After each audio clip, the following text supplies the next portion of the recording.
Hello good morning all of you. कल हमने पढ़ा था ग्रेविटेशनल फोर्स के बारे में। अब हम पढ़ने वाले हैं importance of the universal law of gravitation.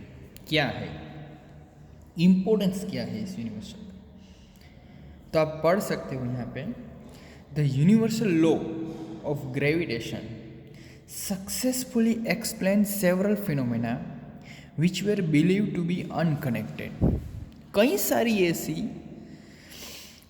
Phenomenon थी कि जो हम कनेक्टेड नहीं थे, वो एक्सप्लेन करवा रहा था। कौन कौन सी थी? तो फर्स्ट वाली, the force that blinds us to the earth. एक ब्लाइंड टाइप का फोर्स लग रहा है, ब्लाइंड टाइप का, हमें दिखाई नहीं दे रहा है, वैसा एक फोर्स लग रहा है। यानी कि हम, अगर मैं बोलूँ कि ये पेन है, तो पेन यहाँ पे प्लेस है।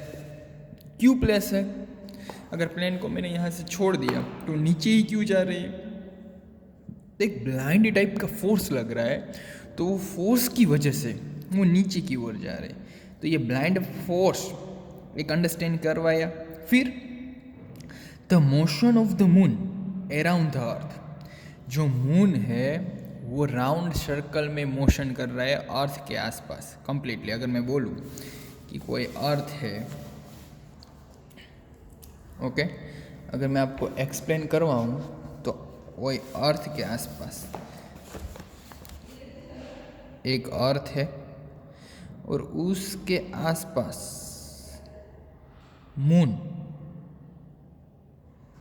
ये सर्कुलर मूवमेंट में घूम रहा है। तो वो भी कौन एक्सप्लेन कर पाया? Universal law. First blind force explain किया, second motion of the moon explain करी, थर्ड अब क्या एक्सप्लेन कर रहा है? The motion of planet around the sun. ये अर्थ की मोशन से ही हमें मालूम पड़ा कि अगर बीच में सन है तो उसके आसपास हमारे जो 9 प्लेनेट है वो भी, वेनस है, सब कुछ, वो मर्क्यूरी है, वो सब भी एक राउंड सरफेस में है। तो मोशन ऑफ द प्लेनेट वो एक्सप्लेन करवा पाए। Then the tides due to moon and the sun. फिर द टाइड्स ड्यू टू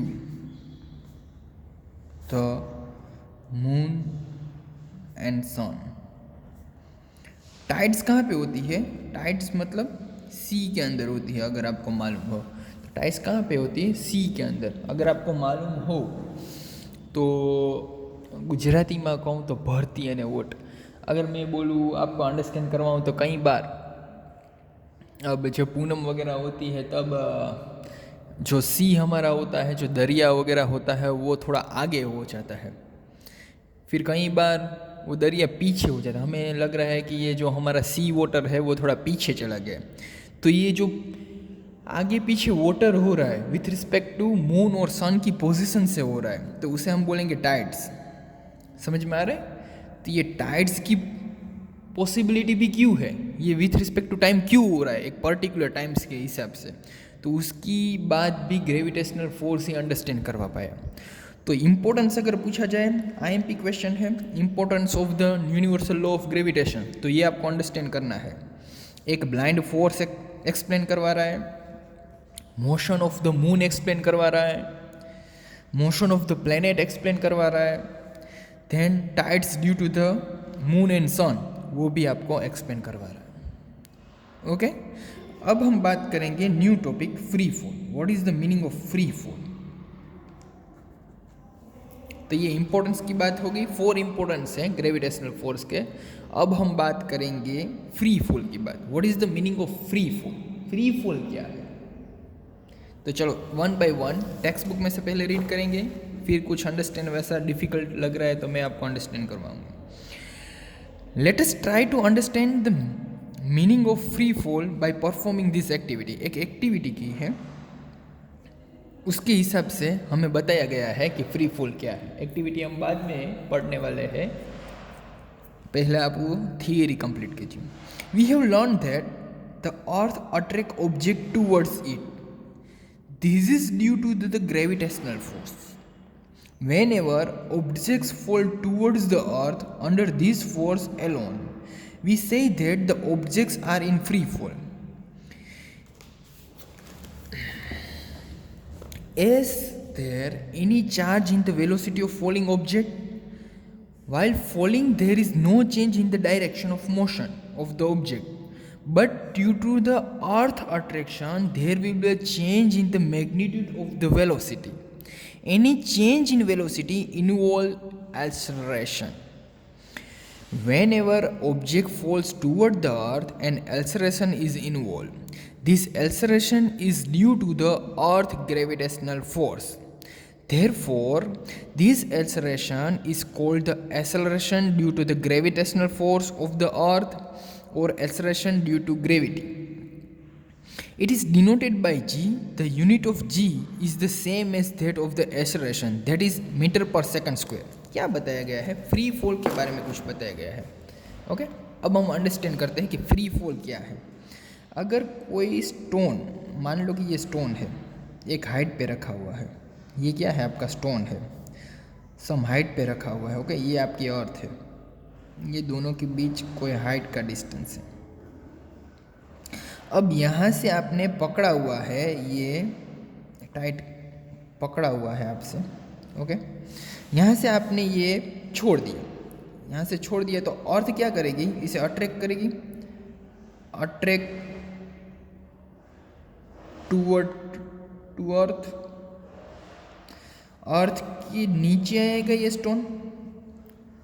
तब इसकी वजह से हो क्या रहा है? तो अगर मैं बोलूँ कि ये पेन है, यहाँ पे मैंने रखी हुई है, देखो मैंने यहाँ से छोड़ी तो ये नीचे की ओर गई, अर्थ के साथ अट्रैक्शन हुई.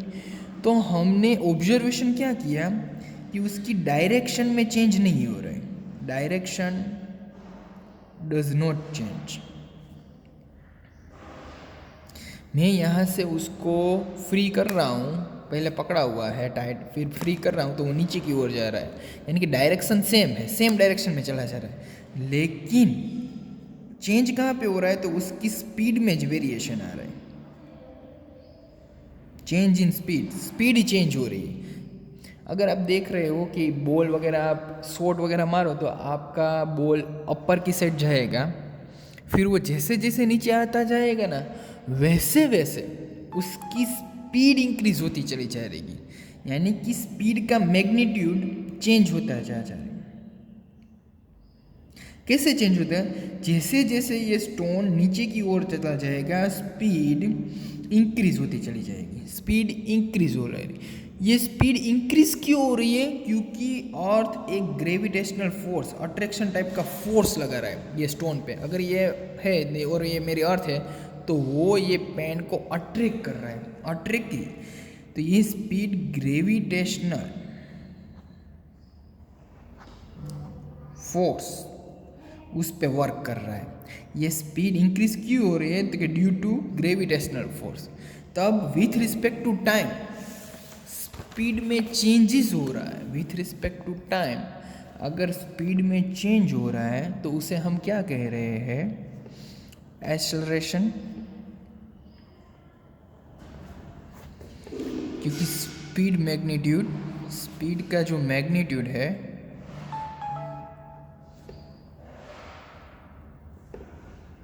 Will be change. Speed magnitude will be change.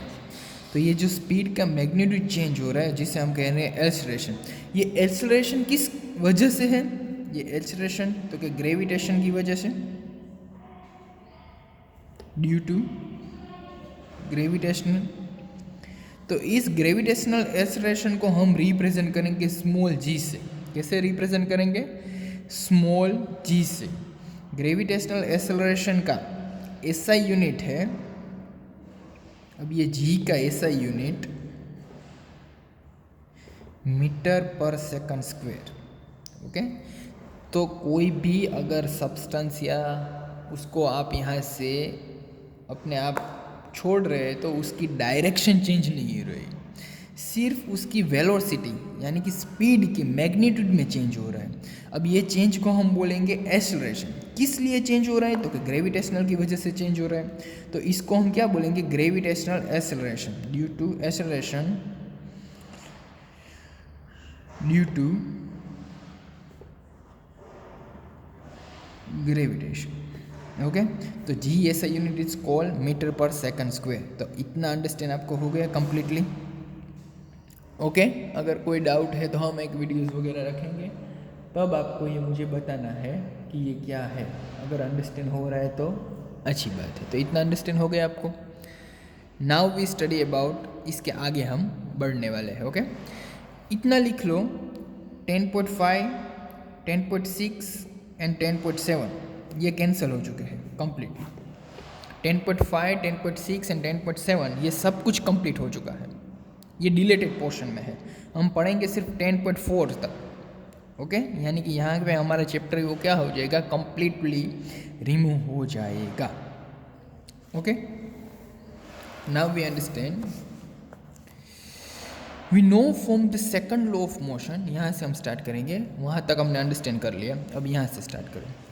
We know from the second law of motion that force is the product of mass and acceleration. Let the mass of the stone in activity 2.2 be m.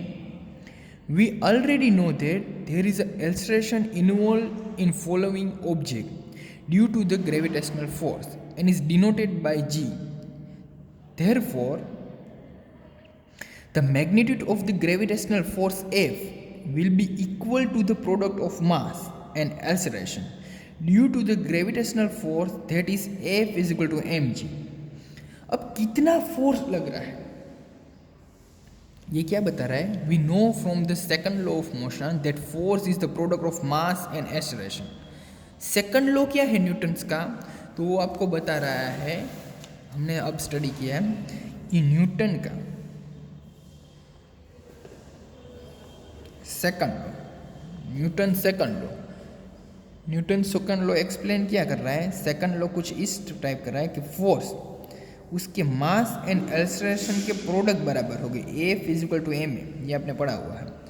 जो भी force लगेगा वो कितना होगा, तो मास and acceleration के product के बराबर होगा जो फोर्स होगा वो।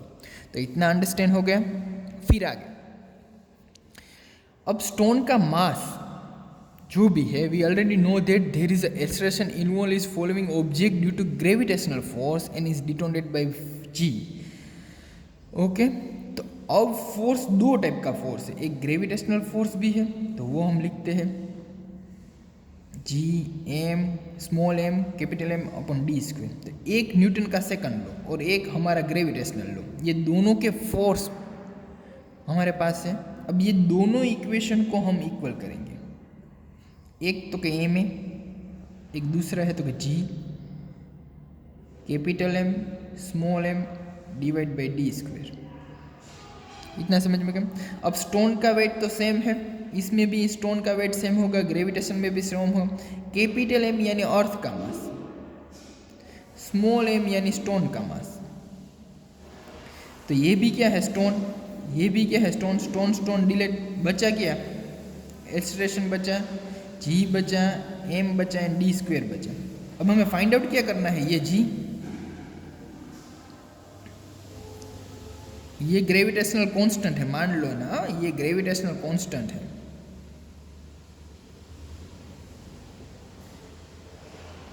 अब ये जो एक्सेलरेशन है हमारे सेकंड लॉ में, ये किसकी वजह से है, तो ग्रेविटेशन की वजह से है। तो ये ग्रेविटेशनल एक्सेलरेशन को हम रिप्रेजेंट ए से नहीं करेंगे, किससे करेंगे, ग्रेविटेशनल फोर्स में जी से, यानी कि G into M due to D square, क्योंकि acceleration due to gravitation, so gravitational acceleration is represent by G. इतना समझ में आ गया। ये न्यूटन का सेकंड लॉ है जिसमें एक्सेलरेशन यानी मास के प्रोडक्ट में, लेकिन इसके अंदर जहाँ एक्सेलरेशन चेंज हो रहा है वो small G due to acceleration due to gravitational, जिसे हम रिप्रेजेंट करेंगे जी से। तो G is equal to G M upon D square. Okay, तो ये हमने फाइंड आउट कर लिया कंप्लीटली। डी यानी डिस्टेंस, एम यानी मास, जी यानी ग्रेविटेशनल कांस्टेंट। तो इतना आपको समझ में आ गया? यस और नो? इतना समझ में आपको आ गया? अब आगे आपकी टेक्स्ट बुक में भी ये दिखा है, कंप्लीटली दिख रहा है। अब आगे, let m is the mass of the earth and d is the distance between the object and earth. Okay, let an object be on or near the surface of the earth, the distance d in equation will be equal to r, the radius of the earth. Thus for object on or near the surface of the earth, तो वो कुछ बताए, the earth is not perfect sphere as the radius of the earth increase from the pole to the equator, the value of G become greater at the pole than at the equator. For most calculations we can take G to be more or less constant on or near the earth, but for object far from the earth the acceleration due to gravitational force of earth is given by equation 10.7। Figure मान लो कि कोई ये बात हुई है कि अर्थ और moon के बीच का ग्रेविटेशनल, अर्थ और मून से अगर कोई ऑब्जेक्ट आ रही है वैसा कुछ, ओके, तो डी की जगह आप डिस्टेंस क्या रख सकते हो, रेडियस ले सकते हो, वैसा कुछ। अर्थ की रेडियस ये सेंटर में से निकल रहा है, यहाँ पे कोई ऑब्जेक्ट रखी हुई है, तो इतना डिस्टेंस, ये पूरी अर्थ है, ये सेंटर में ग्रेविटेशनल फोर्स है, तो इतना डिस्टेंस, यहाँ पे कोई ऑब्जेक्ट रखी है तो इतने डिस्टेंस को हम क्या बोलेंगे, रेडियस। तो डी की जगह आप यूज़ कर सकते हो रेडियस को, तो आर स्क्वायर, तो आर मतलब क्या है, radius.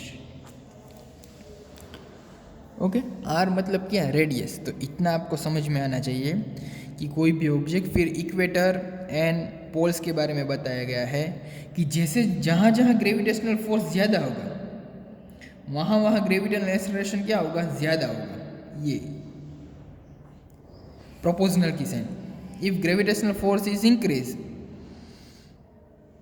Ji become greater at the poles, for most calculation we can count G more or less constant. Okay, तो जी वेरिएबल है, ये जी कैसा है, तो कोई वेरिएबल है पोल और इक्वेटर के पास। जहाँ पे ग्रेविटेशनल ज़्यादा होगा वहाँ पे ग्रेविटेशनल एक्सेलरेशन ज़्यादा होगा, जहाँ पे ग्रेविटेशनल कांस्टेंट ज़्यादा होगा वहाँ पे ग्रेविटेशनल ज़्यादा होगा, जो आपकी बुक में लिखा हुआ है कंप्लीट में। सिर्फ आपको ये अंडरस्टैंड करना है, ये फॉर्मूला आपको आना चाहिए, उससे 100 आएंगे बस, कंप्लीट ये बात की बात है।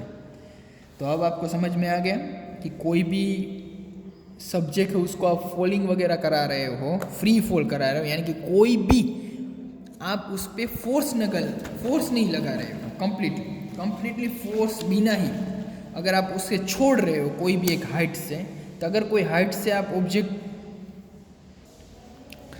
तो कहाँ कोई भी ऑब्जेक्ट को आप विदाउट फोर्स आप छोड़ रहे हो, तो उसमें क्या चेंज हो रहा है, तो आपको दिखाई दे रहा है, डायरेक्शन चेंज नहीं हो रही है, ओनली स्पीड चेंज हो रही है। स्पीड चेंज हो रही है यानी कि एक्सेलरेशन हो रहा है। स्पीड क्यों चेंज हो रही है, क्योंकि ग्रेविटेशनल फोर्स लग रहा है, तो इसलिए इस एक्सेलरेशन को हमने क्या कहा, ग्रेविटेशनल एक्सेलरेशन। उसका SI यूनिट बताया गया है। अब कितना ग्रेविटेशनल एक्सेलरेशन है वो फाइंड आउट करना है, तो न्यूटन का सेकंड लॉ यूज़ किया, F = ma। दूसरा ग्रेविटेशनल फोर्स का, ये दोनों फॉर्मूला को हमने सामने रख दिया तो हमारा ग्रेविटेशनल एक्सेलरेशन का फॉर्मूला आ गया। तो इतना समझ में आ गया। अब इसकी value, to calculate the value of G, वो हम बाद में करेंगे। पहले आप इतना रीड करना, मेरा ये पूरे का पूरा आप देखना, फिर आपको ये अंडरस्टैंड होगा कंप्लीटली। ओके, तो अब हम ये कैसे कैलकुलेट करें, इसकी वैल्यू 9.8 मीटर पर सेकंड सभी जगह पे होती है, तो वो अब हम कैलकुलेट कल करेंगे। ओके, तो आज इतने तक रखते हैं, कल मिलते हैं, बाय।